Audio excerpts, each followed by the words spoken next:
ॐ गुरुर्ब्रह्मा गुरुर्विष्णु गुरुर्देवो महेश्वरा गुरु साक्षात् परब्रह्म तस्मै श्री गुरुवे नमः। नित्यं शुद्ध निराभासं निराकारं निरञ्जनं नित्यबोधचिदानन्दं गुरुर्ब्रह्म नमाम्यहम्। यस्य पादप्रभादस्ता प्रपञ्चो भाति भासुरा तमहं सद्गुरु वन्दे पूर्णानन्द चिदात्मकं पूर्णानन्द चिदात्मकं। भगवत स्वरूप सद्गुरुदेव श्री देवेंद्र विज्ञानी जी महाराज के चरण कमलों में प्रणाम करते हुए विवेक चूड़ामणि पर आगे का प्रवचन प्रस्तुत किया जा रहा है। कल श्लोक 15 तक प्रवचन हो गए थे। अब 16 श्लोक है कि मेधावी पुरुषो विद्वान ऊहापोहा विचक्षणा अधिकार्यात्म विद्याया मुक्त लक्षण लक्षिता। जो बुद्धिमान हो, विद्वान हो और तर्क वितर्क में कुशल हो, ऐसे लक्षणों वाला पुरुष ही आत्मविद्या का अधिकारी होता है। तर्क वो करे पर कुतर्क न करे, वितर्क करे लेकिन तर्क के विरुद्ध में वितर्क न करे। ऐसा जो विद्वान बुद्धिमान हो उसको आत्मविद्या का अधिकारी है। लेकिन यहाँ पर मेरा विरोध है। विद्वान होना अलग बात है और आत्मज्ञानी होना दूसरी बात है। जो विद्वान नहीं है, शास्त्रों का विद्वान भी नहीं है, वो आत्मज्ञानी हो सकता है।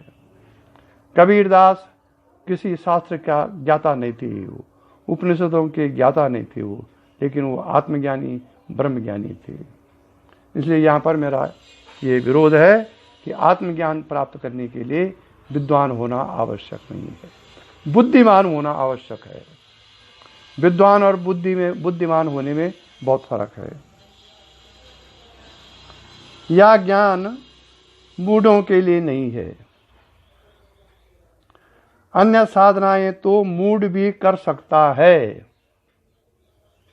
ध्यान दीजिए, अन्य साधनाएं तो मूढ़ भी कर सकता है, किंतु वेदांत की विधि केवल विचार की है। विचार करने के लिए जिज्ञासु का बुद्धिमान एवं विद्वान होना आवश्यक है।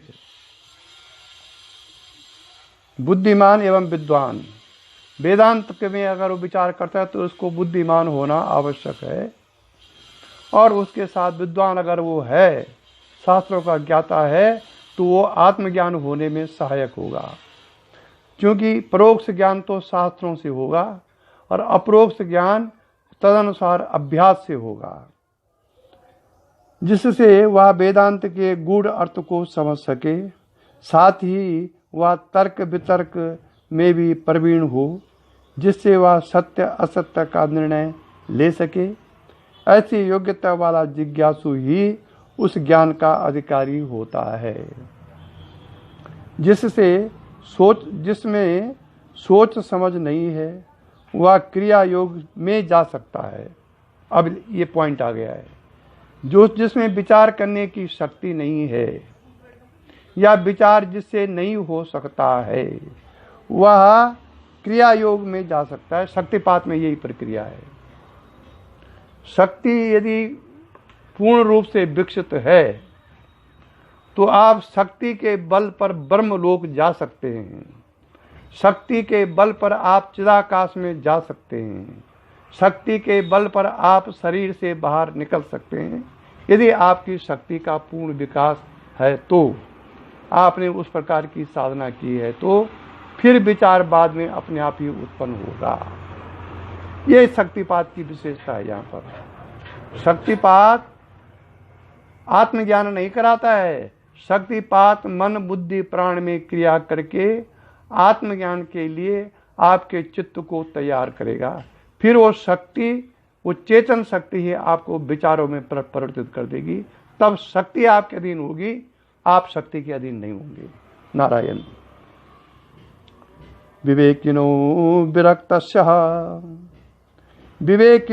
विरक्तस्य समाधि गुणशालिना मुमुक्षोरेव ही ब्रह्म जिज्ञासा योग्यता मता। जो विवेकी हो, सद और असद में भेद करने की योग्यता रखता हो, वैराग्यवान हो, सम दम आदि गुणों वाला हो, मुमुक्षु हो, उसी में ब्रह्म जिज्ञासा की योग्यता मानी जाती है। जो व्यक्ति ब्रह्म प्राप्ति की जिज्ञासा करता है वह विवेकी होना चाहिए। जो सत्य एवं असत्य में भेद करने की योग्यता रखता हो, साथ ही वैराग्यवान होना चाहिए, जिससे सांसारिक भोगों में उसकी रुचि न हो, जिसने वासनाओं पर नियंत्रण कर लिया हो, जो सम दम आदि सठ संपत्तियों से युक्त हो, तथा साथ ही मुमुक्षु भी हो, जिसको मोक्ष प्राप्ति की तीव्र इच्छा हो। अगर मोक्ष प्राप्ति की इच्छा नहीं है तो फिर मोक्ष नहीं मिलेगा। पहले इच्छा उत्पन्न होनी चाहिए। इसीलिए उपनिषद कहता है नायम आत्मा प्रवचनेन लभ्यो, या आत्मा प्रवचन से नहीं मिलता है। नायम आत्मा प्रवचनेन लभ्यो न मेदिया न बहुना श्रुतेन, और न ये बुद्धि से मिलता है क्योंकि तो बुद्धि के पार है। न मेदिया न बहुना श्रुतेन, और न बहुत प्रकार से बहुत सुनने से ये आत्मा मिलता है। ये आत्मा मिलता है जब इसको प्राप्त करने की इच्छा उत्पन्न होती है। वो जब इच्छा उत्पन्न होगी तो आपका आप संकल्प बनेगा और तदनुसार साधन और विचार उत्पन्न होता रहेगा।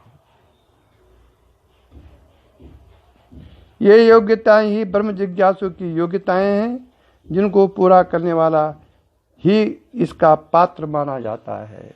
इसीलिए शास्त्रों में शक्तिपात विद्या की दीक्षा के लिए पात्रता की आवश्यकता है।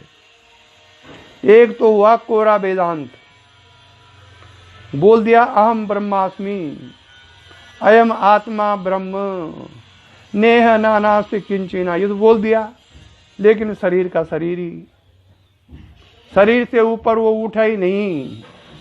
और शरीर से जब आप ऊपर कब उठेंगे? प्राणों के बल से। और शक्तिपात प्राणों की क्रिया कराता है। शक्तिपात में प्राण उत्थान होता है। शक्तिपात में अलौकिक अनुभव होते हैं। उस अनुभव के बल से आप पात्र बनेंगे आत्मज्ञान के। विवेक, वैराग्य, सठ संपत्ति एवं मुमुक्षुत्व, ये चारों ही साधन चतुष्टय कहलाते हैं। अब ये साधन चतुष्टय क्या है, इस पर ध्यान दीजिए। साधनान यत्र चत्वारि कथितानि मनीषिभिः येषु सत् स्वैव सन्निष्ठा यद भावेन सिद्ध्यति। मनुष्यों ने जिज्ञासा के 4 साधन बताए हैं। उनके होने से ही सत्य स्वरूप आत्मा में स्थिति हो सकती है, उनके बिना नहीं। अब ध्यान दीजिए और आत्मनिरीक्षण कीजिए कि क्या आपके पास ये साधन चतुष्टय संपत्ति है कि नहीं। जो साधक अथवा जिज्ञासु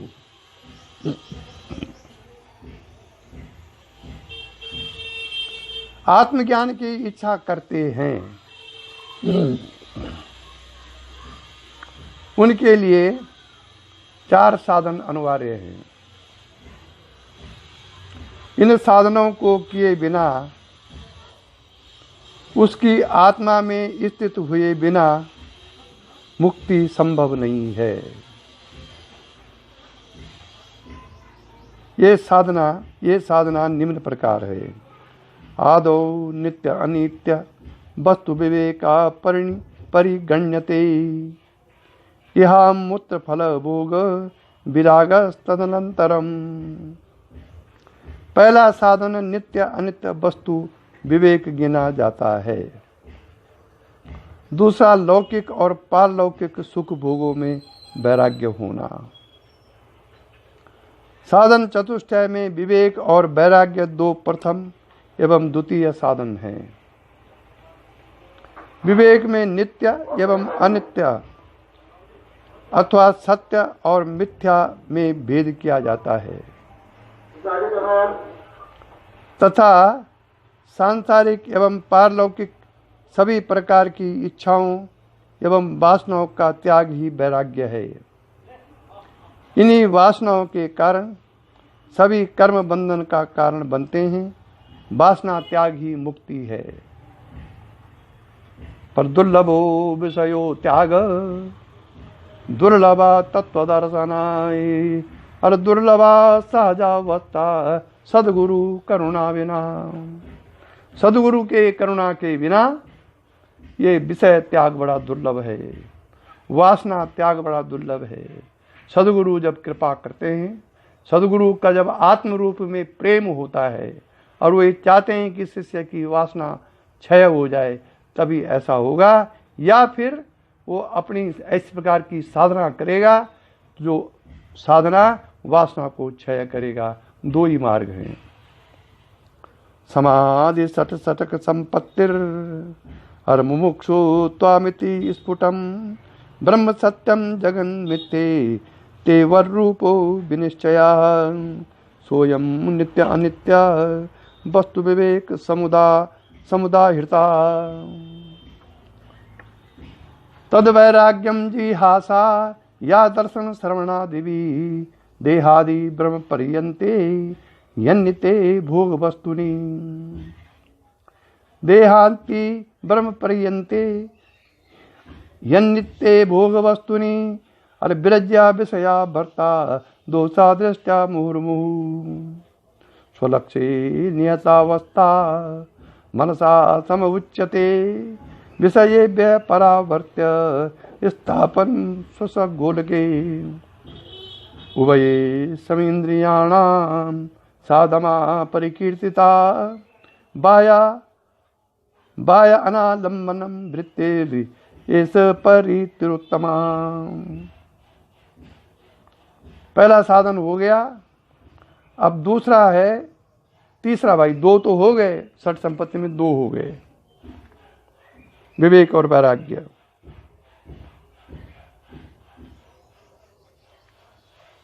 अब है तीसरा साधन सम, दम, उपरति, तितिक्षा, श्रद्धा और समाधान। ये 6 संपत्तियां हैं। सम, दम, उपरति, तितिक्षा, श्रद्धा और समाधान, ये 6 संपत्तियां हैं। और चौथा है मुमुक्षुत्व। मुमुक्षुत्व क्या है? ब्रह्म सत्य है और जगत मिथ्या है, ऐसा जो निश्चय है वही नित्य अनित्य वस्तु विवेक कहलाता है।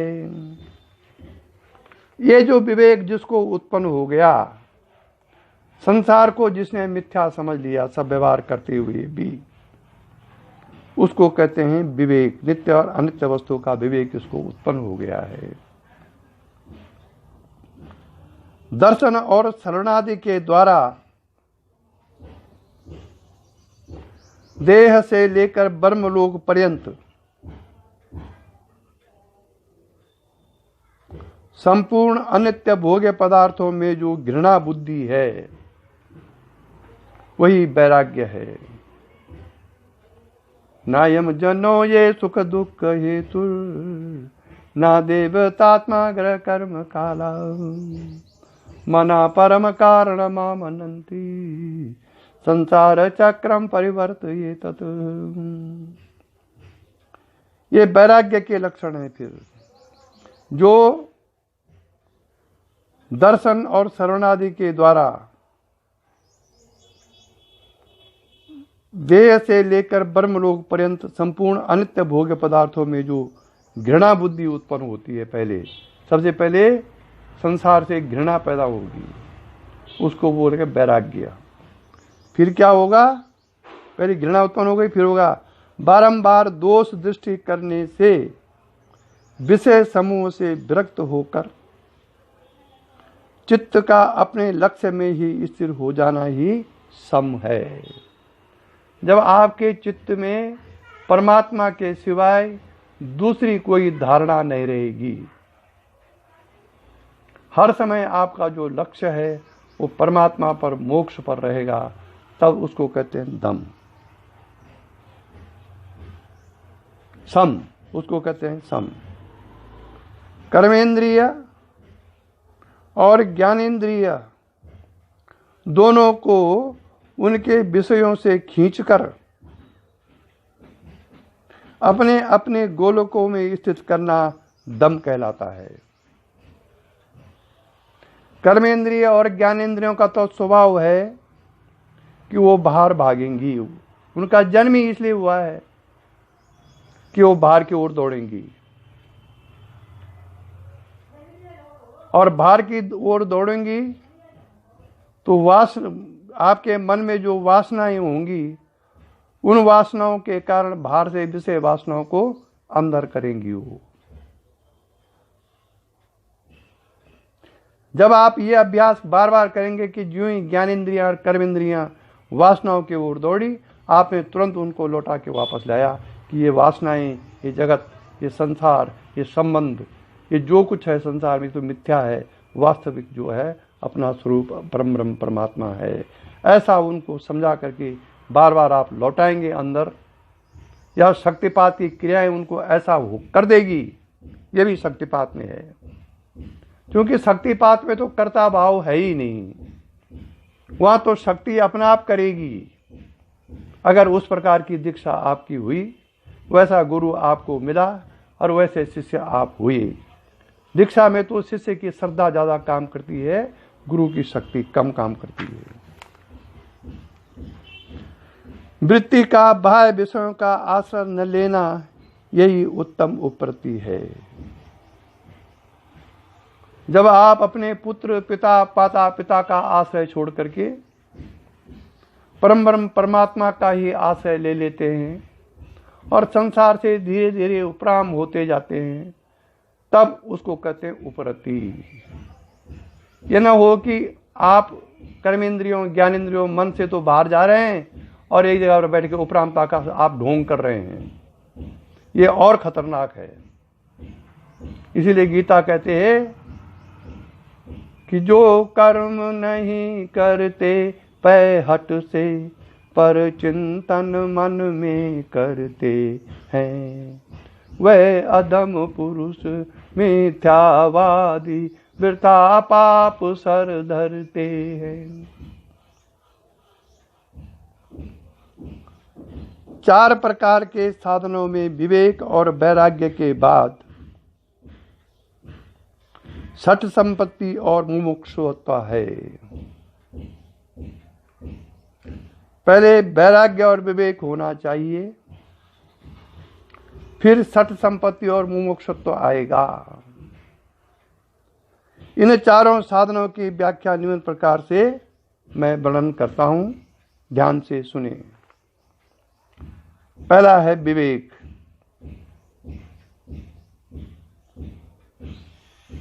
इस सृष्टि में क्या नित्य है और क्या अनित्य है, क्या सत्य है और क्या मिथ्या है, इनका भेद करना ही विवेक कहलाता है। आत्मा और अनात्मा का विवेक करना, विद्वान होना अलग, विद्वान हो और अगर उसमें आत्मा और अनात्मा का विवेक नहीं है तो वो ठीक ऐसे ही है कि जैसे गधे के ऊपर किताबें रखी हों।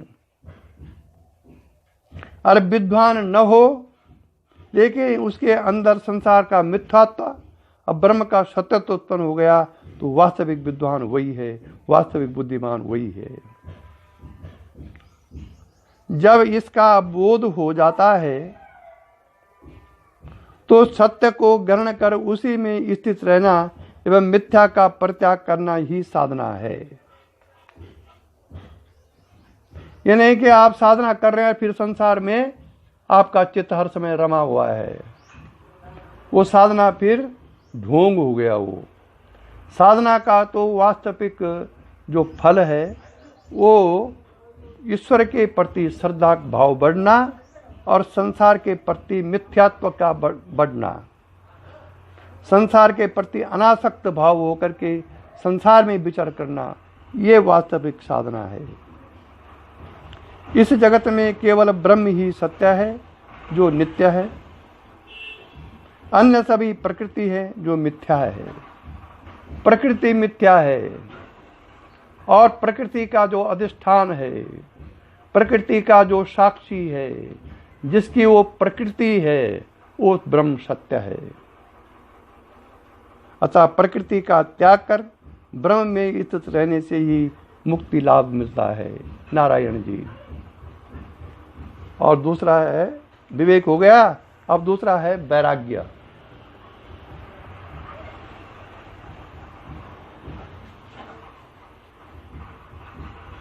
विवेक के बाद ब्रह्म ज्ञान के लिए वैराग्य का होना आवश्यक है। वैराग्य का अर्थ है संसार में जितने भी भोग पदार्थ उनमें रुचि न लेना। वह भोग चाहे मन के हों, शरीर व वाणी के हों, सुनने के हों, अतः स्वर्गादि सुखों की ही क्यों न हो, उन सबके प्रति अरुचि ही नहीं घृणा भाव पैदा करना, जिससे वह मन को अपनी ओर न खींच सके, यही वैराग्य है। संसार के प्रति अरुचि, विषय भोगों के प्रति अरुचि, भोगें आप लेकिन अंदर से नहीं, केवल व्यावहारिक रूप में। क्योंकि अगर भोगेंगे नहीं तो राग द्वेष से रहित कैसे होंगे। इसलिए उसमें रुचि नहीं होनी चाहिए, अरुचि पूर्वक भोग रहे हैं आप। अब है सट संपत्ति। इन सभी इंद्रियों के विषयों के प्रति दोष दृष्टि रखना ही इन विषयों से विरक्त होने की विधि है। इसी को सम कहा गया है। इससे मन इन विषयों से विमुख होकर सत्य ही लक्ष्य में स्थिर हो जाता है। इनसे विमुख होकर जो आपका साधना का लक्ष्य है, जिस हेतु आपने दीक्षा ली है, उस लक्ष्य में फिर मन स्थिर हो जाएगा। उसका विषयों की ओर भागना बंद हो जाता है। शक्तिपात साधकों को ये अनुभव होगा, होना चाहिए।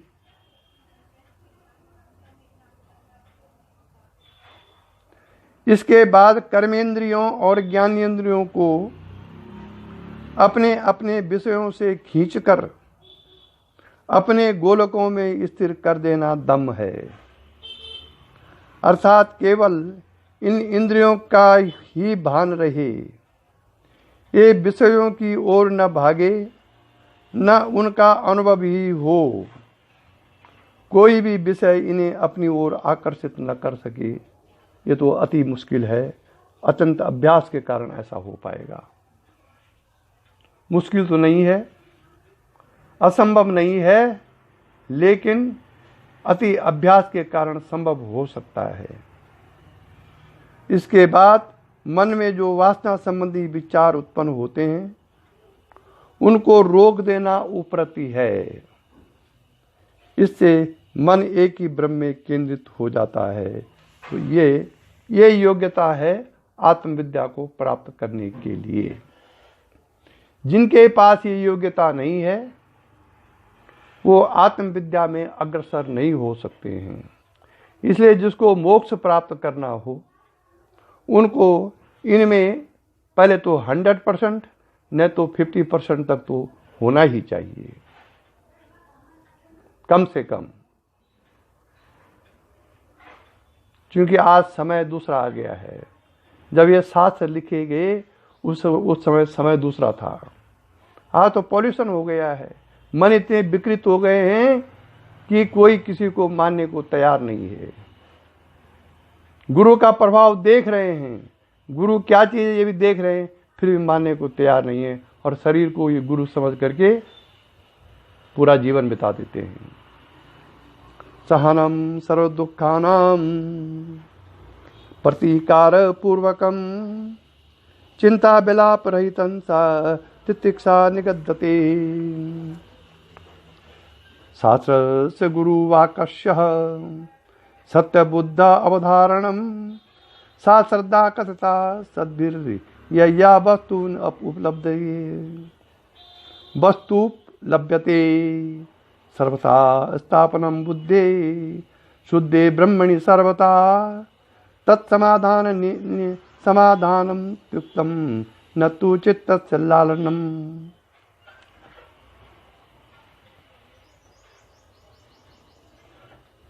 चिंता और शोक से रहित होकर बिना कोई प्रतिकार किए सब प्रकार के कष्टों को सहन करना तितिक्षा कहलाती है। शास्त्र और गुरु वाक्य में सतत बुद्धि करना, शास्त्र और गुरु वाक्य में सतत बुद्धि करना, इसी को सज्जनों में श्रद्धा कहा है, जिससे कि वस्तु की प्राप्ति होती है।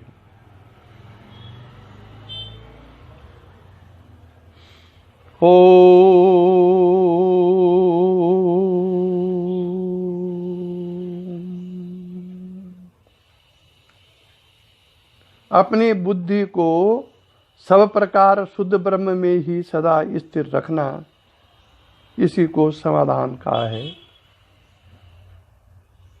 चित्त की इच्छा पूर्ति का नाम समाधान नहीं है।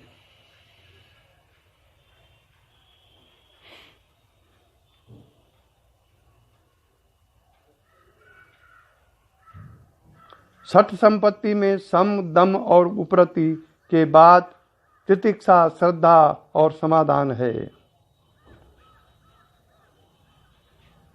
जिनका पालन करने से मुक्ति का मार्ग प्रशस्त हो जाता है। साधना काल में जो भी कष्ट आदि आवे, उनको बिना प्रतिकार किए सहन करना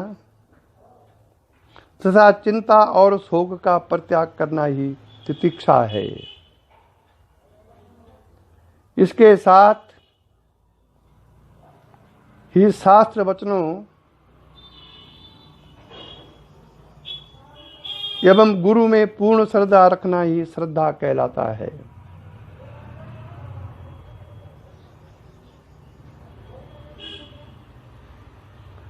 श्रद्धा के बिना कभी भी ज्ञान की उपलब्धि नहीं हो सकती। श्रद्धावान लभते ज्ञानम। इसके साथ ही अपनी बुद्धि को समस्त बाह्य पदार्थों एवं विषयों से हटाकर केवल ब्रह्म में स्थित करना ही समाधान है। यह है शक्तिपात का चूड़ांत। जहां तक आप शक्ति के बल से पहुंच सकते हैं, यहीं से फिर विचार उत्पन्न होगा। नारायण। हो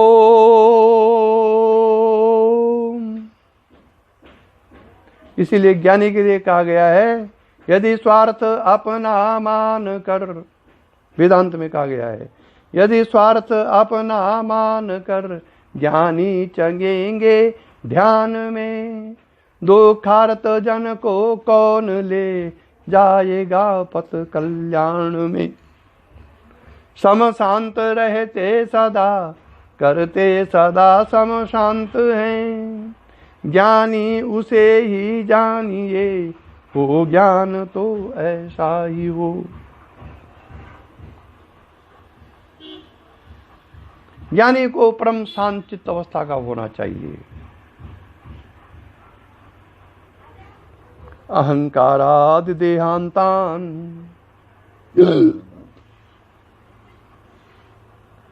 अहंकारादि देहांतान बंधान ज्ञान कल्पितान, स्वस्वरूप स्वस्वरूप अवबोधेन मोक्तुमिच्छा मुमुक्षुता। अहंकार से लेकर देह पर्यंत जितने अज्ञान कल्पित बंधन हैं, अहंकार से लेकर देह पर्यंत जितने अज्ञान कल्पित बंधन हैं, उनको अपने स्वरूप के ज्ञान द्वारा त्यागने की इच्छा मुमुक्षुता है। नारायण।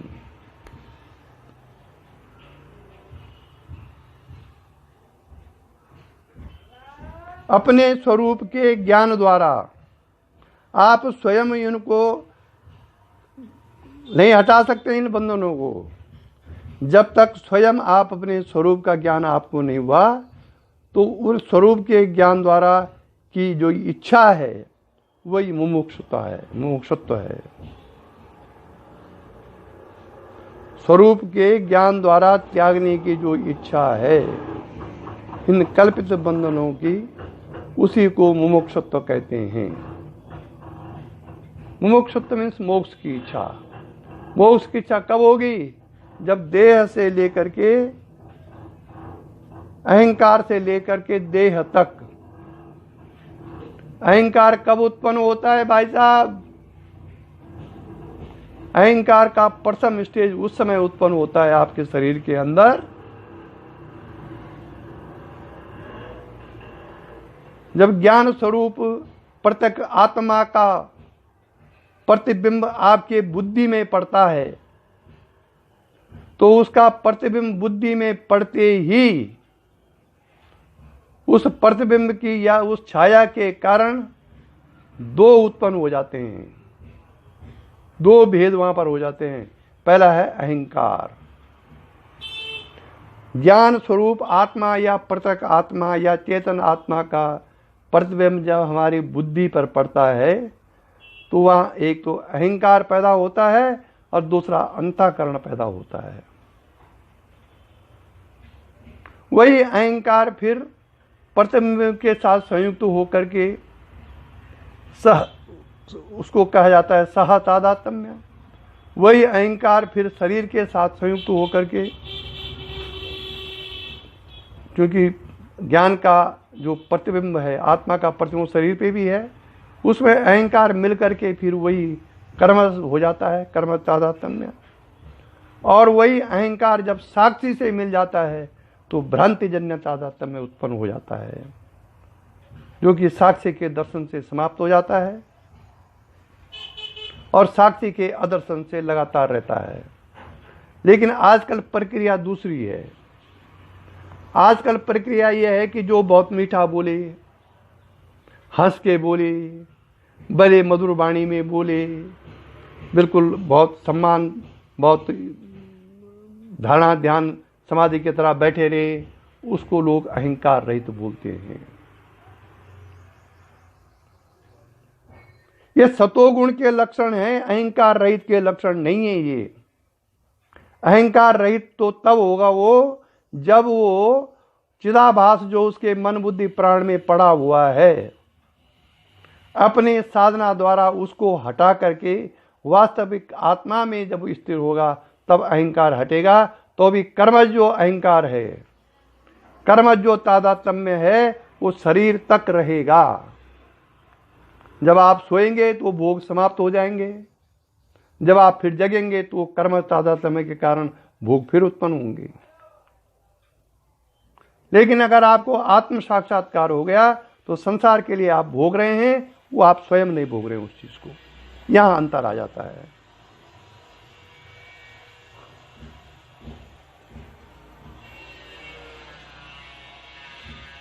केवल एक ब्रह्म ही सत्य है, अन्य सभी अहंकार से लेकर देह पर्यंत जितने भी बंधन हैं वह सभी कल्पित हैं।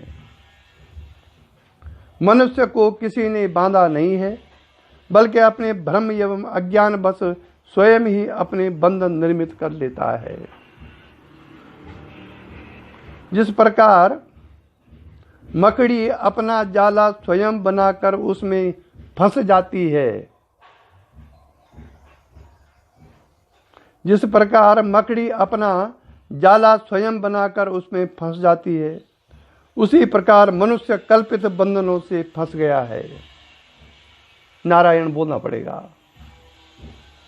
इन बंधनों से छुटकारा पाने का एक ही मार्ग है, वो मार्ग है अपने स्वरूप का ज्ञान। चंदन विष व्यापत नहीं, लपटे रहे तो भुजंग।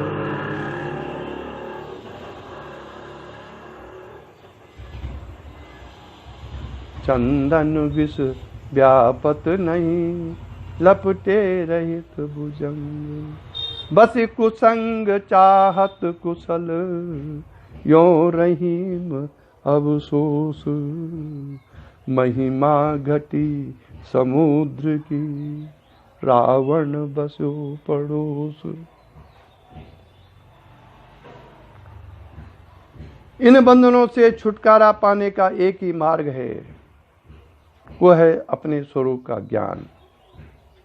लेकिन यदि आप कुसंग में फंसे हुए हैं, यदि जानबूझ करके आप कुसंग को छोड़ना नहीं चाहते हैं, इतने आसक्ति में हैं कि आप अपने स्वजनों के कई दुर्गुणों को भी ग्रहण करते हुए, दुर्गुणों को भगाने के लिए कोई कोशिश नहीं, दुर्गुणों को छुपाने की कोशिश यदि आपकी है, तो बस कुसंग चाहत कुशल, यो रहीम अवसोस।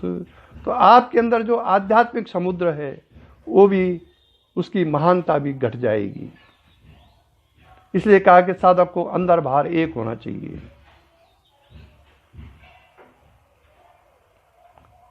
प्राय देखा जाता है कि दूसरे के लड़के पर तो हम दोष देखते हैं बहुत ज्यादा, ये ऐसा, अपने लड़के पर दोष नहीं देखते हैं। क्यों? मोह हो गया है। मोह के कारण वो दोष नहीं देखे जा सकते हैं। जो अपने आत्म स्वरूप का ज्ञान प्राप्त कर लेता है, वही इन झूठे बंधनों से मुक्त हो जाता है। इसलिए अपने स्वरूप का ज्ञान प्राप्त करने की इच्छा ही मुमुक्षुता है। इसी से मुक्ति प्राप्त होती है, अन्य कोई उपाय नहीं है। इफ यू वांट मोक्ष, if you want liberation, if you want salvation, if you want self realization, तो फिर मार्ग ये है।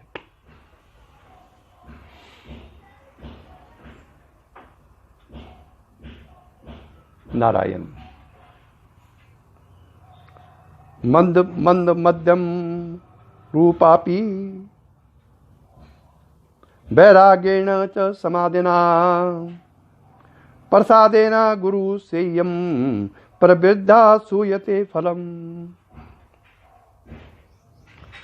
वह मुमुक्षुता मंद और मध्यम भी हो तो भी वैराग्य तथा समाधि षड संपत्ति और गुरु कृपा से बढ़कर फल उत्पन्न करने वाली है।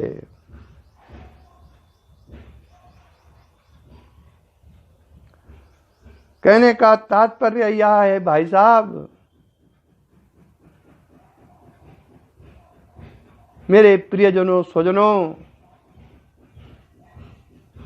कि मुक्ति के लिए मुमुक्षुता सबसे महत्वपूर्ण है।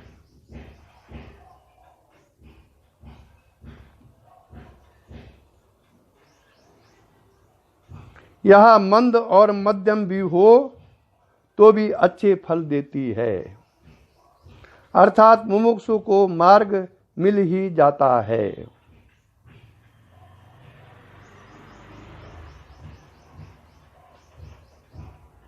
मुमुक्षुत्व तो ऐसा होता है कि आज एक 23 साल के लड़के का ईमेल मेरे पास आया पश्चिमी बंगाल से। वो लिख रहा है कि मैं कई गुरुओं के पास गया, सबने शक्तिपात दीक्षा के बाद सिद्धियों की उत्पन्न की बात की, जो मेरी आवश्यकता नहीं है। मैं सिद्धि चाहता ही नहीं, मैं सेल्फ रियलाइजेशन चाहता हूं। फिर मैंने उसको पूछा कि भाई आपको कैसे पता कि मैं सेल्फ रियलाइजेशन की दीक्षा दे सकता हूं या मैं सेल्फ रियलाइजेशन की ओर तुम्हें बढ़ा सकता हूं? कहे आपके प्रवचनों द्वारा। अब उसकी जो जिज्ञासा है सेल्फ रियलाइजेशन की, वो कहां से कितने गुरुओं को पार करके पहुंची है यहां मेरे पास। वो अलग है कि वो आगे कितना टिकता है, वो तो अलग बात है, लेकिन प्रथम जो उसकी भावना है दीक्षा लेने की, वो है सेल्फ रियलाइजेशन, जो कि हम में से बहुत कम लोग हैं जिन्होंने इस उद्देश्य से दीक्षा ली है कि मुझे मोक्ष प्राप्त होना है।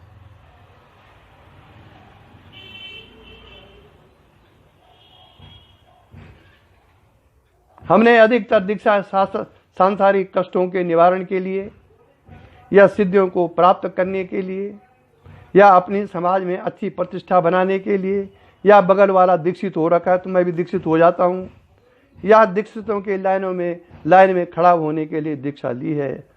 शक्तिपात से मोक्ष प्राप्ति हो, ये क्वचित बहुत कम लोग हैं ऐसे जिन्होंने मोक्ष के लिए दीक्षा ली हो।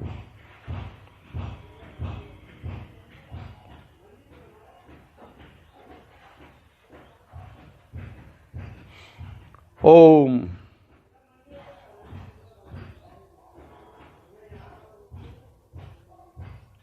वैराग्यं च मुमुक्षुत्वं तीव्रं यस्य तु विद्यते तस्मिन्नेवार्यवन्तस्यु फलवन्तः समादया।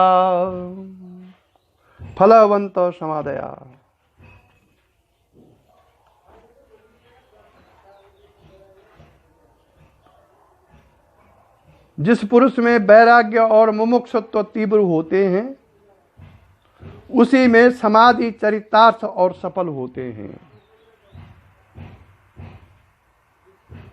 भोगों के प्रति वैराग्य भावना तथा मोक्ष प्राप्ति की इच्छा जिसकी प्रबल हो जाती है, उसको ही इसका शीघ्र लाभ होता है। इन दोनों के होने पर सम दम आदि षट संपत्तियां सफल होती हैं। केवल सम दम आदि के पालन में कोई लाभ नहीं होता। सम दम के पालन तो बहुत हैं ऐसे जो बड़े अपने नियम धर्म से नहाते धोते हैं, सम दम करते हैं, ब्रह्मचर्य करते हैं। क्या वे तत्वज्ञानी हो गए? Not at all. तत्वज्ञानी आप तब होंगे जब इसकी मुमुक्षुत्व अंदर से उत्पन्न होगी, जब गुरु के प्रति इतनी अगाध श्रद्धा होगी कि वो झूठ भी बोले आपको वो सत्य ही लगे।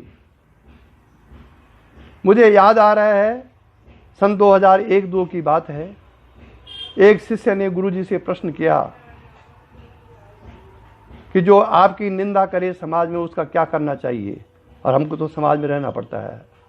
गुरुजी ने झट से उत्तर दिया कि जो गुरु की निंदा करता हो तो 2 चीजें हैं वहां पर, या तो वहां से हट जाओ, उस आदमी से संबंध खत्म कर दो, या उसकी सबसे अच्छी है कि उसकी गर्दन काट के मेरे पास ले आओ।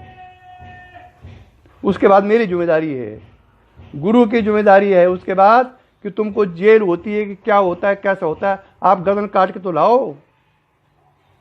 क्या होना था, उसका चेहरा घूम गया, गर्दन कौन काटे।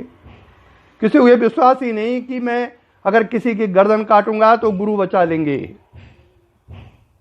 ये उन्होंने जवाब दिया था उस समय। या उस समाज को छोड़ दो, उस समाज में जाओ ही मत जहां गुरु निंदक हों। उसके लिए चाहे आपको चने चबाने पड़े, भूखा रहना पड़े, रिश्तेदारी आपको त्याग दे, भाई बंधु त्याग दे, सब कुछ त्याग दे, आप अलग हो जाइए। फिर गुरु की जिम्मेदारी है।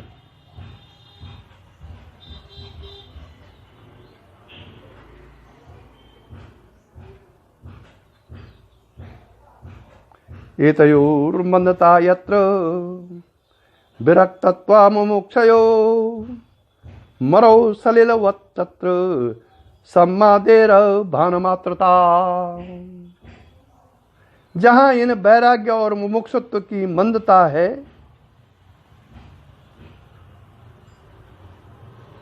वहां समाधि का मरुस्थल में जल प्रतीति के समान आभास मात्र ही समझना चाहिए। अधिकतर ऐसा ही है।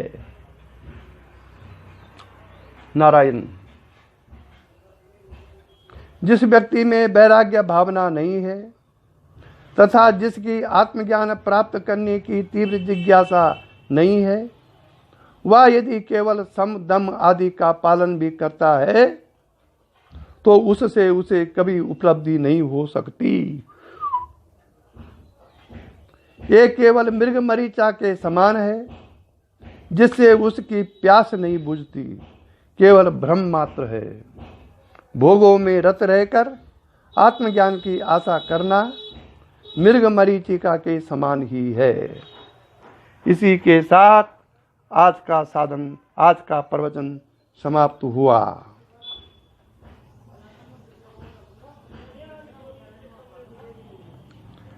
ओम यही दिव्य दृष्टि हमें दीजिए भगवान, वो कण कण में निस दिन तुम्हारे ही दर्शन। लखूं नित्य सर्वत्र मूर्ति तुम्हारी, सुनु जड़ जगत से एक कीर्ति तुम्हारी। यही दिव्य दृष्टि हमें दीजिए भगवान, वो कण कण में निस दिन तुम्हारे ही दर्शन। ओम तेरी शुभ सत्ता बिना हे प्रभु मंगलमूर्त, पत्ता तक हिलता नहीं, खिलता नहीं है फूल। रोम रोम में तुम रमे, फिर क्या रहा बिछो, लेकिन तुम मिलते नहीं, एक ऐसा संयोग। ओम असतो मा सद्गमया, तमसो मा ज्योतिर्गमया, मृत्योर्मा अमृतम गमया। ओम शांति शांति शांति।